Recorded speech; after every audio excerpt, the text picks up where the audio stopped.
Well, hi, my name is Sky, and this is my idea to basically implement an idea or a concept of mandatory military service of all U.S. citizens. The thing is, this was difficult for me to come upon, and any way I approached the idea and the subject, I came upon the same conclusion. And there's a number of examples I can use and I can employ.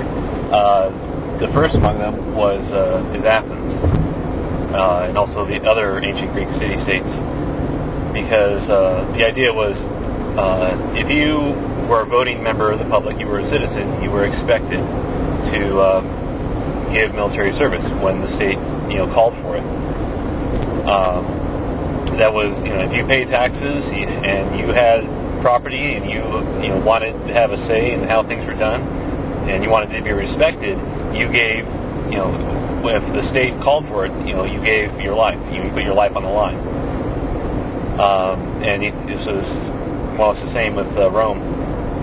And in fact, in Roman times, military service was considered the prerequisite for political life. Now, there's an option for to get out of military service, but here's my ultimate idea. Once a child graduates from high school, so they can be 18 or 17 or whatever, they are expected to give a year's worth of military service.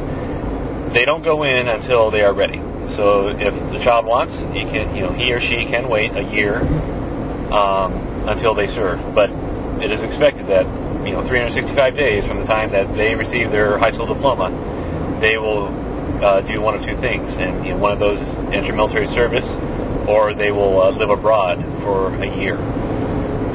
I'll explain that later on. Now, each child will serve 366 days in the military. That's taking into account leap years, so nobody gets the short end of the stick. And that they can only serve 366 days. Things like stop loss and whatever they call it, whatever you're going to call it, the government cannot require or demand that any citizen serves longer than that period. And it'll be guaranteed, by law. The other thing is that when the child goes into service, they can choose wherever they want to go. If they want to serve in Marines, Air Force, Navy, wherever. And also, their primary choice in what the job they wish to learn is guaranteed as well. So say that, the kid wants to learn how to be not a special forces guy, but say they want to learn, medicine. Well, you would, train them to be a nurse. Now, depending on the needs of that branch of service, so like say the Air Force wanted to have more military police, after the guy joins and trains as a nurse, they would then be retrained as a military police.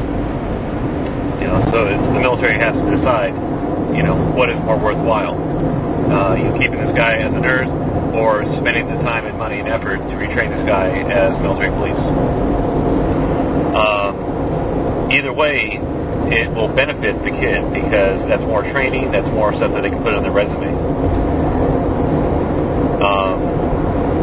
Now, some of the things that you hear, and I've talked to military members about this, is that why would you want to have people who don't want to serve in the military? And the thing is, we have that. I saw that in the Army. Regularly. Throughout my military career. People who just plain did not want to be there. And this was both, people who had just signed on and people who had been there for years. And, had, NCO rank, even. So, the military services, they can accommodate, such people. And, also, you would pretty much understand that, look, this is expected of you. And it's understood that, in order to have in order to be considered a citizen and to really be taken seriously as a citizen, you would need to do something to signify both your dedication and your willingness to serve. One of the reasons why is because it would not exclude rich or poor people, because that is one of the problems I see in the United States now, is that we have this division amongst the classes. In particular, it's when you think about it, Black Americans, when they graduate high school, and I'm forgetting the numbers exactly, but I want to say like 1 out of 2, but it's maybe 1 out of 3 or 1 out of 4 young Black male Americans is almost guaranteed to go to jail at some point in their life. And to me, that is a very big problem that needs to be rectified. And it is a very strong problem of race, but it's also of wealth. So what you're going to have happen is all the poor people of the United States, they're basically going to go right into a job, and they're going to work that job for a year. And the amazing thing about the military is they give you classes on how to manage your money,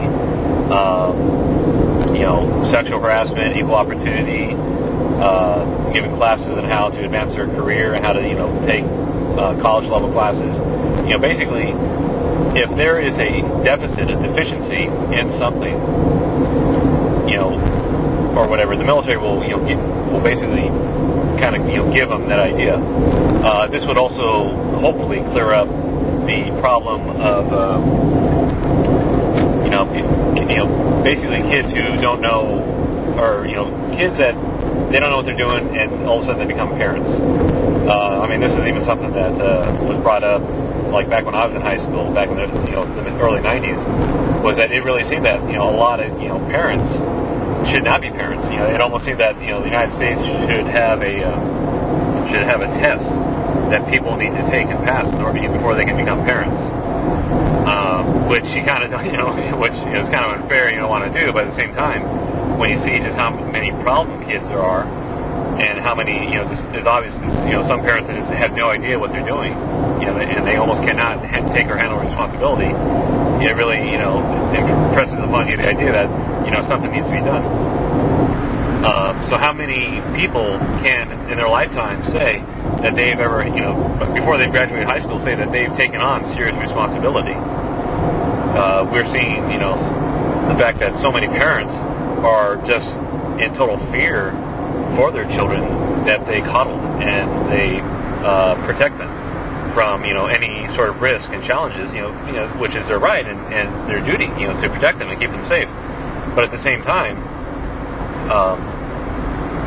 if you're not letting your kids basically take on some responsibility and also kind of maybe put themselves into harm's way here or there, they're not going to fully realize and understand what is at stake. This is one of and that's something that you see with teenagers in richer urban areas, and how they they engage in the jackass behavior of kind of like life-defying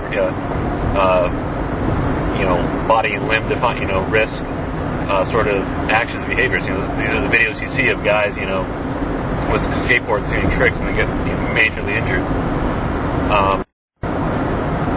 But serving in the military would definitely provide an example of serious responsibility. Now, the other example it would give is it would really make people realize what is the makeup of the country, and also it would make people realize what their place is in the world. Because there is the chronic example of where is Iraq on the map, and so many kids don't understand. Now, it's either because the school is failing to teach them, or the kids are they don't care. They don't feel that they need to learn. Now, placed before them, you're going to serve in the military, and they're going to start learning real quick, what the world is like and what their place is in the world. And if they still haven't learned, by the time they get in, they're going to, you're not only going to understand your place in the world, or you're not going to understand your place in the country, you're going to understand your place in the world. You're going to realize just, what is the United States, what is the United States doing? What am I going to be expected to do?